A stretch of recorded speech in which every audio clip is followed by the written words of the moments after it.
él es egresado también aquí del colegio. 69. Bueno, ahí sabemos la edad de Juan Luis. Yo nunca había sabido cuál era, porque se ve como muy joven, muy mono y muy rozagante, entonces, pero está bien. Y me decía, Carlos, te estuve llamando, pero me dijeron que estabas en un comité directivo. Estabas por fuera de la ciudad, pero estabas en planeación estratégica. Y le dije, Juan, ¿sabes qué? Lo dudé por un momento y le dije, ¿sabes qué? Sí, estamos en planeación estratégica. Y me puse a pensar un poco y efectivamente estaba en el ejercicio más importante de la planeación de una organización. Ustedes se van a ir de para atrás. ¿Saben qué estábamos haciendo? 58 directivos, el presidente, los vicepresidentes, los presidentes de filiales, los gerentes regionales, los directores de la organización. Estábamos aprendiendo a hacer 5 cosas. Aprendiendo a hablar, aprendiendo a escuchar, aprendiendo a emitir juicios, aprendiendo a controlar nuestras emociones y aprendiendo a cumplir lo que prometemos.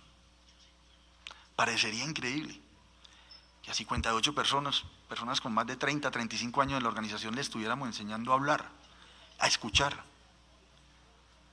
Creemos que sabemos hablar y sabemos escuchar, pero es que no sabemos ni comer, ni caminar, ni respirar. Cuando comemos, comemos mal. Comemos poquito, comemos mucho, no comemos lo que es, no comemos a deshoras. Enseñándole a hablar, a escuchar. ¿Qué estábamos haciendo? Crear confianza. Porque estábamos también enseñando a emitir juicios. No hay nada más tóxico para una organización, cualquiera sea, que emitir juicios de disvalor. Somos por naturaleza humana, tendemos a hablar de los demás, a emitir juicios fácilmente. No indagamos qué está pensando el otro, por qué lo está pensando, cuál es su situación. Mi papá decía una frase muy linda en la casa, que en mi casa cuando se iba a hablar de alguien era para hablar bien. Ustedes no imaginan cómo vivíamos de bueno. El chisme siempre estaba a un lado, y todavía. Claro que a uno a veces le da unas ganas de hablar en otro sentido, pero no nos dejaban, porque teníamos muy claro que al final podíamos hacer muchas cosas eliminando esa toxicidad. Y suena a veces tan extraño este lenguaje en el lenguaje financiero e inclusive en el empresarial, que las reuniones de nosotros han adquirido una dimensión diferente.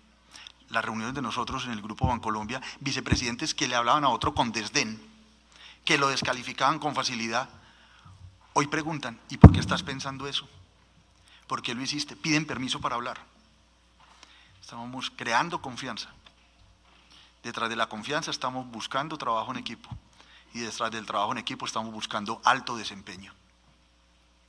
Es mágico. Hay caminos para lograrlo. Seguramente otras empresas harán otras cosas, nosotros estamos haciendo esa. Y somos conscientes. Y es porque en nuestro vocabulario también está la palabra respeto. Siempre estamos pensando en los demás. A este, ¿por qué le está pasando esto? Es que uno no puede permitir que en una empresa un vicepresidente le diga al otro, no le responda una llamada, no lo salude, porque es que hace 3 años no me dijo algo, no me miró. Miren, parecemos niños a veces, y es un cambio estructural, es un cambio mágico, es un cambio del lenguaje, menos jerarquías, más lenguaje, más confianza. En la pirámide del banco, a uno siempre, en cualquier institución, lo pintan arriba. Yo la invertí. Yo estoy abajo, porque tengo en mis hombros todas esas 30.000 personas, 30.000 familias. Cualquier cosa que uno haga está influyendo en ellos, los está inspirando, está dejando huella. Cada acto, cada decisión nuestra en la vida está marcada por eso. Cómo influye uno en los demás. La conversación más difícil la tiene uno con uno mismo, y es la que menos espacio le damos, la que menos espacio le damos.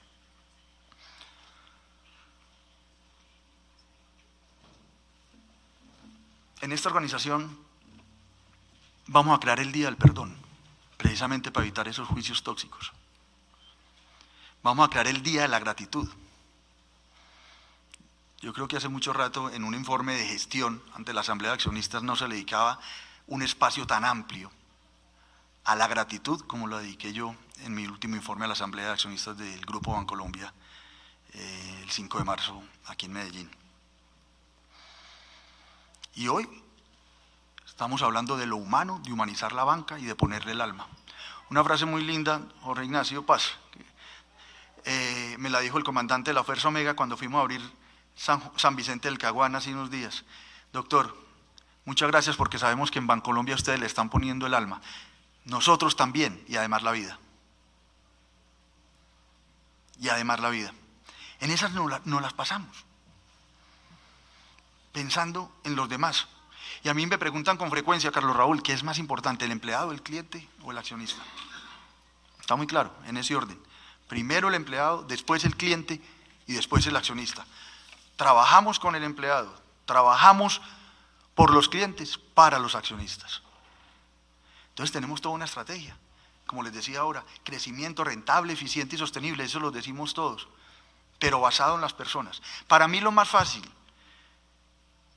amigos ignacianos, es echar discursos. Lo más difícil es volver nuestro discurso acción permanente. Que lo que estamos pensando, lo que estamos diciendo, lo estemos haciendo permanentemente. Y ustedes no se imaginan la potencia, lo que yo siento todos los días cuando yo llego a esta organización y veo esa fuerza de los empleados. Estamos buscando un equilibrio entre la familia y el trabajo. Tan importante es el trabajo como la familia. Yo gozo más cuando llamo a un vicepresidente y le digo, me dicen a la secretaria y le digo, ¿dónde está? Y me dice, se fue a recoger los hijos al colegio un día cualquiera a las 5 de la tarde. Yo gozo más que eso esté pasando en la organización, que me esté diciendo que un vicepresidente está saliendo a las 10 de la noche de la organización. Y no es un llamado a la irresponsabilidad, es un llamado al equilibrio, al balance. Y como les decía, de acciones permanentes. Uno de esos casos de acciones permanentes es el tema de maternidad. La ley de maternidad acaba de extenderse por 15 días más el periodo de maternidad a las mujeres, a las madres. Resulta que nosotros hicimos un balance y encontramos 250 mujeres en la organización que estaban en periodo de maternidad y no las cobijaba la ley porque era a partir de la vigencia. Nosotros voluntariamente le extendimos ese periodo. Movilidad, nos pusimos a buscar dónde vivían los empleados y dónde eran nuestras oficinas y dónde había oficinas que estuvieran cerca de las casas de los empleados.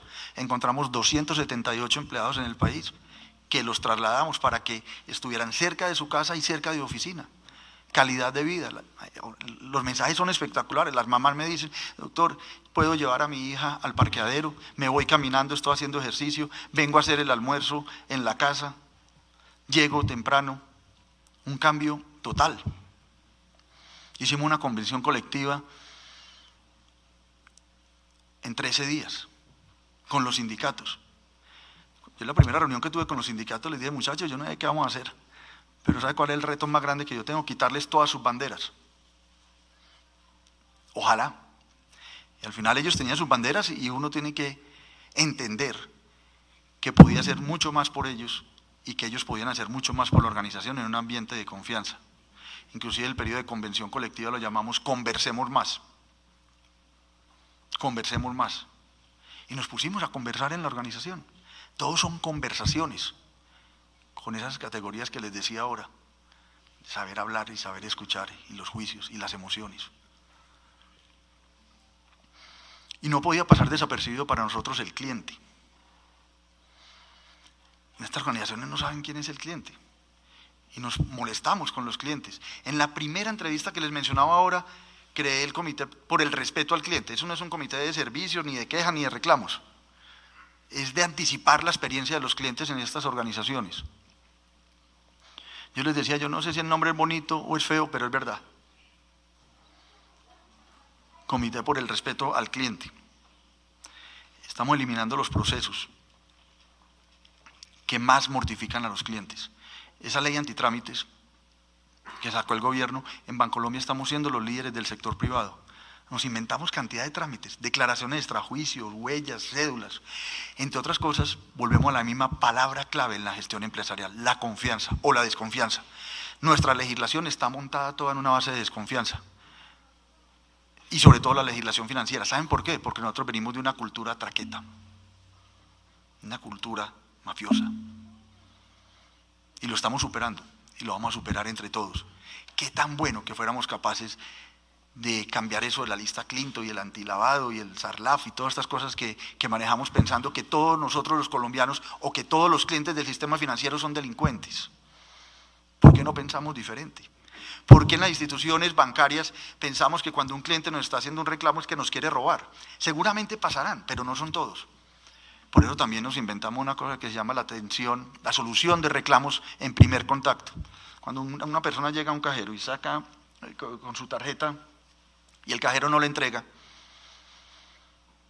puede que a muchos 300.000 pesos, 400.000 pesos no sea plata y se puede aguantar que una institución de estas en 45 días hábiles le solucione su problema, pero es que puede que sea la comida de una familia. Esa persona hoy por hoy está pasando a la sucursal nuestra a decir, me pasó esto.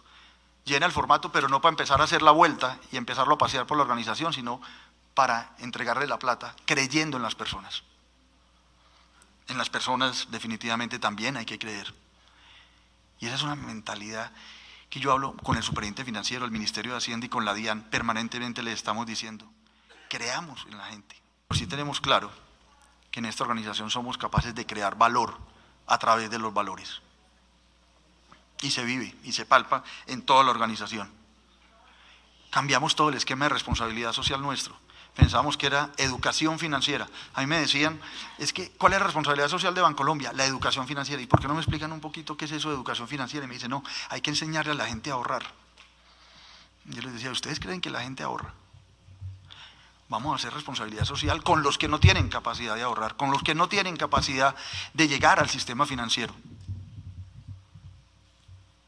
Y eso dejémoslo en mercadeo y en otras cosas.